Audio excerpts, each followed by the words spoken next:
Morning সবাইকে।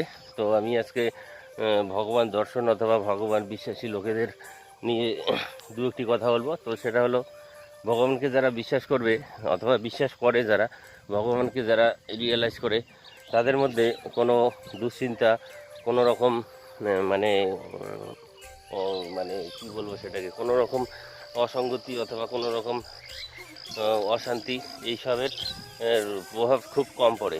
কারণ কি, তারা ভগবানের উপর বিশেষভাবে নির্ভরশীল, যে ভগবান যা করছে তাদের ভক্তের সাথে কখনোই খারাপ করবে না।